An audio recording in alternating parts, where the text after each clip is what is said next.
Dans la forêt, il y avait un loup, à part entière de toutes les autres meutes. Ce loup n'avait aucune forme humaine, aucune forme animale. Ce loup était à part entière de toutes les autres meutes, car de son plein gré, à part entière de toutes les autres meutes, ce loup n'en avait aucune. Il vivait seul. Il avait la forme qu'il voulait. Il vivait seul, sans meute, sans loup pour le protéger. Il était son prédateur à lui. Il était la personne qu'il voulait être. Dans la forêt, sous les nuages brumeux qui recouvraient les montagnes,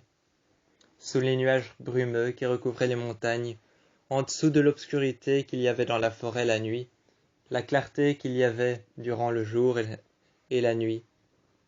Cette lumière qui réfléchissait tout autour de lui, cette clarté qu'il y avait la nuit et le jour, qu'il faisait réfléchir et apparaître la nuit, était une lumière céleste. Ce loup, à part entière des autres, avait une particularité. On l'appelait le loup de la légende. C'était un loup légendaire, surnommé le loup céleste. Il avait une légende très particulière. Selon certaines personnes, ce loup aurait le pouvoir d'avoir la couleur qu'il voulait, l'apparence qu'il voulait. Son apparence n'était nullement humaine, nullement animale. L'apparence qu'il voulait pouvait devenir celui qu'il voulait, celle qu'il voulait. Il avait la particularité d'être doré, argenté. Cela dépendait de l'obscurité ou de la clarté qu'il y avait autour de lui. Son pelage réfléchissait avec la lumière du soleil, mais son pelage changeait à chaque obscurité, à chaque clarté. Chaque obscurité et chaque clarté faisaient changer son pelage. La nuit, il pouvait s'avérer être autant doré que argenté, autant brun que gris, autant noir que blanc. Il pouvait s'avérer avoir tous les pelages possibles. Seulement, ce loup avait une particularité. Il vivait seul. Il n'avait aucune meute. Il n'était ni humain, ni animal. C'était juste une légende. Ce loup existe bel et bien dans la forêt d'Aokigahara. Personne ne l'a encore jamais rencontré. Il n'a encore engendré aucune chose. Il n'a engendré aucune chose, aucun mal-être, aucun bien-être. Il n'a rien engendré de bien, rien engendré de mal. Ce loup n'est qu'une légende, car cette forêt le connaît. Il n'a aucune apparence physique, aucune apparence de loup, aucune apparence animale ni humaine, mais il a le pouvoir d'avoir une crête lorsqu'il se transforme en loup, qui apparaît sur son dos.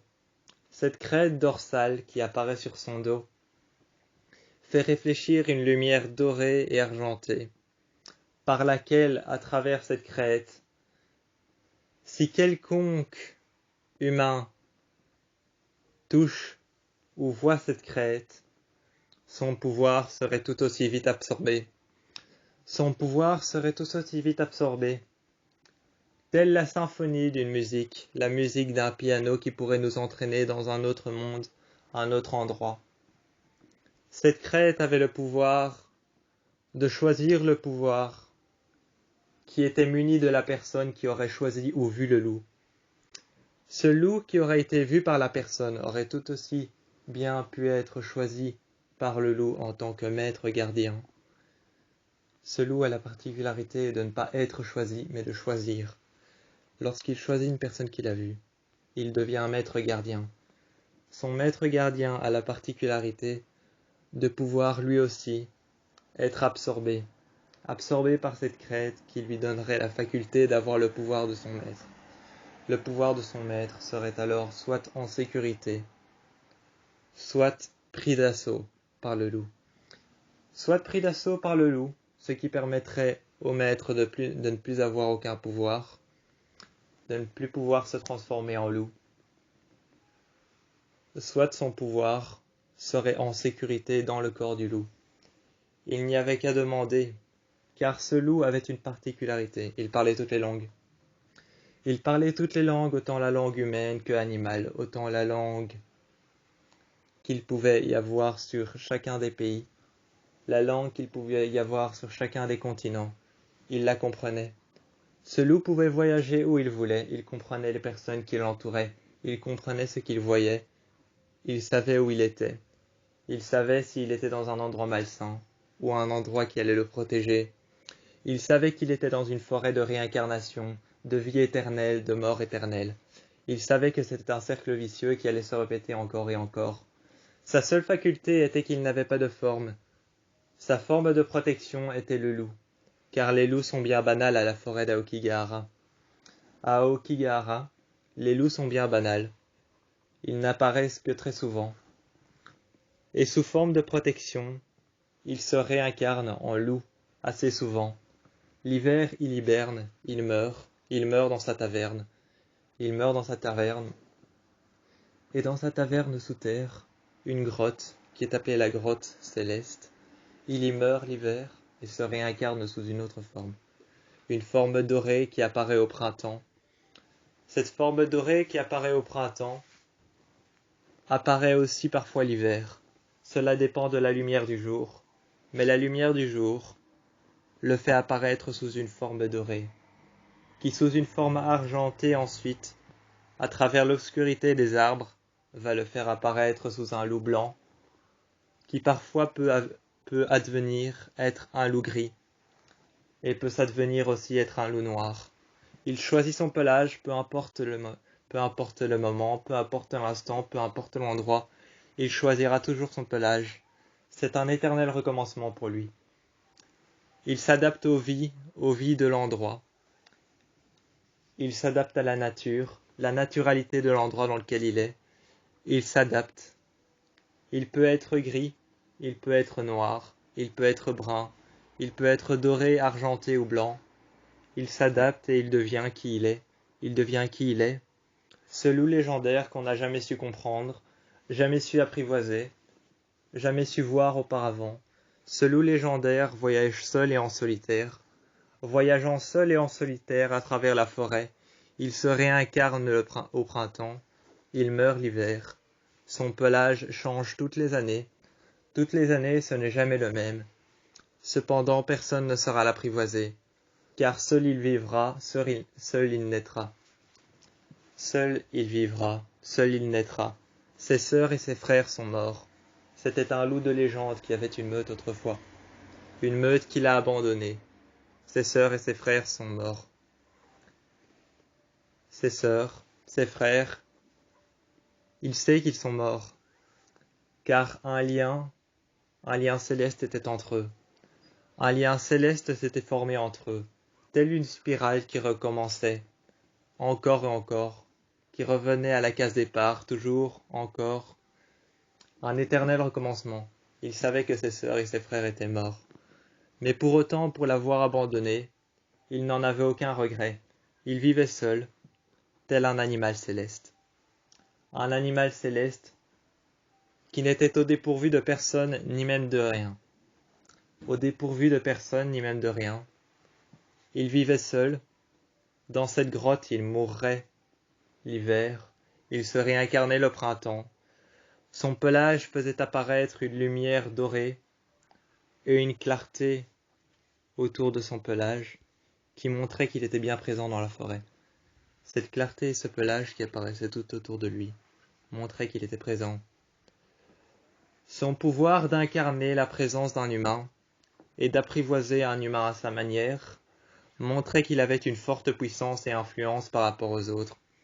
Ce n'était pas l'humain qui choisissait le loup, c'était le loup qui choisissait l'humain. Lorsque le loup avait choisi l'humain, il pouvait soit prendre en otage son pouvoir, soit garder son pouvoir en sécurité, afin de mieux le garder que l'humain, car l'humain peut se servir de son pouvoir de manière néfaste. Mais le loup céleste, lui, le loup de la légende, se servira toujours des pouvoirs qu'il absorbe de manière concluante de manière positive, à faire un éternel recommencement. Un éternel recommencement qui servira à faire en sorte que son pouvoir aura toujours une influence positive par rapport à tous les autres pouvoirs qu'il a pu incarner. Il a incarné pendant de tellement nombreuses années, pendant de tellement nombreuses renaissances, il a incarné tellement de pouvoirs. Le pouvoir de disparaître, de changer de forme, le pouvoir de se métamorphoser ou de devenir quelqu'un d'autre, le pouvoir de lire les pensées à travers ce que les gens pensent, le pouvoir de réincarner les morts et de pouvoir leur parler, le pouvoir de vivre seul ou en meute. Il a incarné tellement de pouvoirs ou de manières d'être. Psychologiquement autant que mentalement, ce loup vous choisira d'une manière ou d'une autre, absorbera votre pouvoir. Mais en aucun cas, ce loup n'utilisera votre pouvoir pour s'en prendre à vous.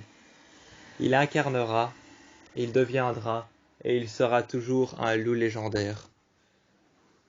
Il mourra l'hiver, il renaîtra l'été. Le printemps il vivra. Il mourra l'hiver. Il renaîtra le printemps. Il vivra l'été sous une forme céleste, sous une couleur dorée, sous un pelage blanc, gris, noir, argenté, à travers lequel une lumière céleste et dorée réfléchissait avec la lumière. Cette lumière dorée, noire, argentée, blanche, réfléchissait avec la lumière. Il devenait céleste quand il le voulait. Il choisissait sa forme au fur et à mesure du temps. Il choisissait les humains qu'il avait envie de voir, de côtoyer. Parvenant à choisir les humains qu'il voulait côtoyer, voir ou comprendre, il les choisissait lui. Il était céleste. Il n'avait pas à se justifier, c'était un loup. Un loup humble, humble de réincarnation. Il choisissait qui il voulait voir. Pour lui, la réincarnation était une philosophie autre que la mort. Car la souffrance nous rapproche de notre humanité. Mais lui, sa souffrance n'existait pas. Sa philosophie à lui a été la réincarnation. La réincarnation de pouvoir, la sûreté et la protection. La sûreté et la protection, la réincarnation de pouvoir, la lumière orange, rouge du soleil était forme de réincarnation pour lui. Cette lumière rouge orangée qui éclairait le mont Fuji et la forêt d'Aokigahara, le soir lorsque la lune venait à faire son entrée. C'était sa lumière à lui, sa lumière dorée, sa lumière céleste qui éclairait l'obscurité. Ce n'était pas grâce à ses yeux qu'il se repérait dans la forêt, c'était grâce à sa lumière céleste.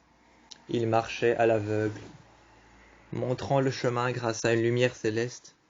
Il ne savait pas où il allait, la tête baissée, le froid et le vent dans son pelage doré et blanc, rééclairé par une lumière céleste. Il ne savait pas où il allait, mais c'est en solitaire qu'il marchait, apprivoisant les pouvoirs et les personnes qui venaient dans la forêt d'Aokigahara, ce lieu de renaissance et de vie, un lieu de renaissance et de vie qu'il avait apprivoisé sous forme de maison, une maison qui le protégeait, comme un toit au-dessus de sa tête. Comme un toit au-dessus de sa tête, ce loup avait apprivoisé bon nombre de gens dans la forêt d'Aokigahara. Pour le moment, tout le monde pensait qu'ils étaient morts, mais ils étaient apprivoisés par ce loup. C'était comme une meute d'esprits bienveillants qui veillaient sur lui, dans le mont Fuji, sous la forêt d'Aokigahara. Des esprits bienveillants qui étaient venus mettre fin à leur jour, veillaient sur ce loup, et le loup veillait sur les esprits. De manière réciproque, il gardait la lumière sous les forêts d'Aokigahara. Il marchait à travers les sentiers. Marchant à travers les sentiers, la tête vers le bas, le vent lui parlait. Sa lumière éclairait l'obscurité de la nuit. Et la forêt d'Aokigahara n'était que lieu de renaissance pour lui. La forêt d'Aokigahara n'était que lieu de renaissance.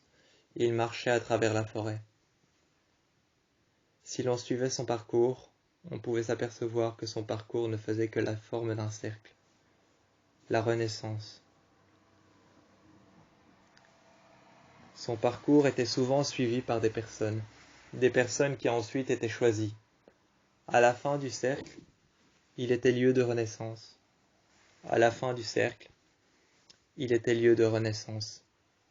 Il renaissait, il redevenait quelqu'un d'autre, et il renaissait, à chaque fois qu'il était lieu de renaissance. Son parcours en cercle apprivoisait une personne, absorbait un pouvoir et le gardait, de manière à pouvoir l'utiliser sans faire le moindre mal, de manière à pouvoir l'utiliser. Il tournait en rond, il se réincarnait. Il utilisait les personnes et veillait sur les esprits bienveillants d'Aokigahara, la lumière céleste d'Aokigahara, le soleil le jour, la lune la nuit, l'obscurité, la lumière, n'était que renaissance pour lui. Il était lieu de garder les personnes dans la forêt. Il était lieu de renaissance. Il était le loup de la légende. Il était le loup solitaire. Mais comme certains l'ont dit dans la forêt d'Aokigahara, se retrouver seul, ce n'est pas se laisser mourir. Se retrouver seul, c'est s'écouter penser.